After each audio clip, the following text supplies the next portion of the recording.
Hello friends, आज है 10 जुलाई। तो आइए देखते हैं 10 जुलाई से रिलेटेड कुछ मोस्ट इम्पॉर्टेंट करंट अफेयर्स और उससे रिलेटेड कुछ फैक्ट्स। तो अगर आप किसी भी कम्पिटिटिव एग्जाम की तैयारी कर रहे हैं तो करंट अफेयर्स का ये वीडियो लास्ट तक ज़रूर देखें। अगर आप इस वीडियो का PDF चाहते हैं तो आप हमारे टेलीग्राम चैनल को ज्वाइन कर सकते हैं। टेलीग्राम का लिंक डिस्क्रिप्शन में मिल जाएगा।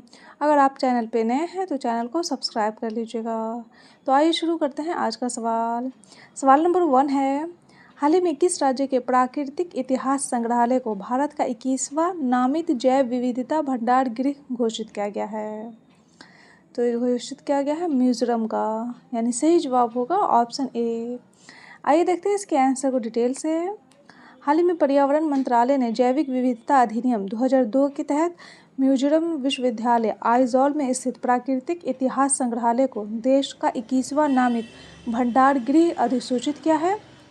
और नामित जैव विविधता क्या होता है?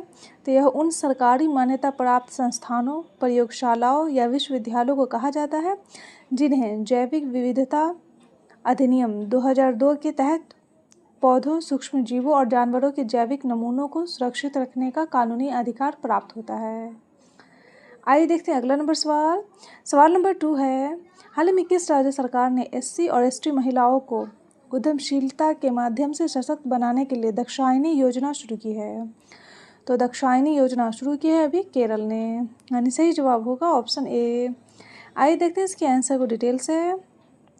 इस योजना का नाम भारत के सामाजिक सुधार इतिहास में महत्वपूर्ण स्थान रखने वाली और संविधान सभा की सदस्य दाक्षायणी वेलायुधन के नाम पर रखा गया है।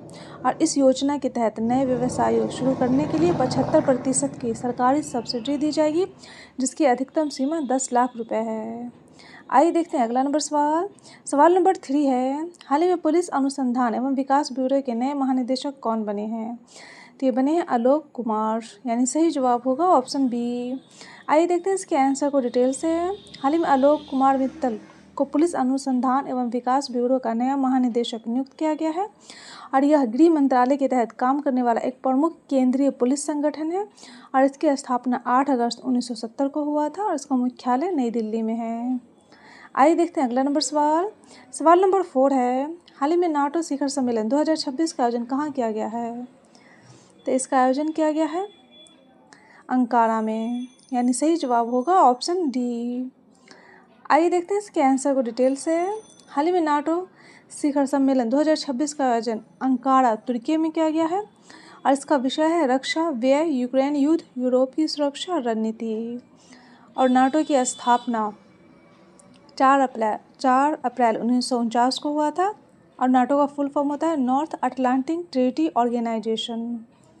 आइए देखते हैं अगला नंबर सवाल। सवाल नंबर 5 है, हाल ही में प्रगति परियोजना का शुभारंभ किसने किया है? तो प्रगति परियोजना का शुभारंभ किया है शिवराज सिंह चौहान ने, यानी सही जवाब होगा ऑप्शन सी। आइए देखते हैं इसके आंसर को डिटेल से। हाल ही में प्रगति परियोजना का शुभारंभ कृषि मंत्री शिवराज सिंह चौहान ने किया है। और इसका उद्देश्य 20,000 प्लस कृषि उद्यमियों एवं 20 लाख किसानों को सशक्त बनाना, किसानों को अधिसूचित कृषि सेवाएं उपलब्ध कराना है। और ये लागू है मध्य प्रदेश में, बिहार में, महाराष्ट्र में, राजस्थान में, पश्चिम बंगाल, असम और झारखंड में। आइए देखते हैं अगला नंबर सवाल। सवाल नंबर 6 है, हाल ही में राष्ट्रीय विद्यार्थी दिवस कब मनाया गया है? तो राष्ट्रीय विद्यार्थी दिवस मनाया गया है 9 जुलाई को, यानी सही जवाब होगा ऑप्शन सी। आइए देखते हैं इसके आंसर को डिटेल से। हाल ही में भारत में राष्ट्रीय विद्यार्थी दिवस मुख्य रूप से 9 जुलाई को मनाया गया है। और यह दिन दुनिया के सबसे बड़े छात्र संगठनों में से एक अखिल भारतीय विद्यार्थी परिषद की स्थापना का प्रतीक है। और इस अवसर पर राष्ट्र निर्माण और छात्र कल्याण से जुड़े कई कार्यक्रमों का आयोजन किया जाता है।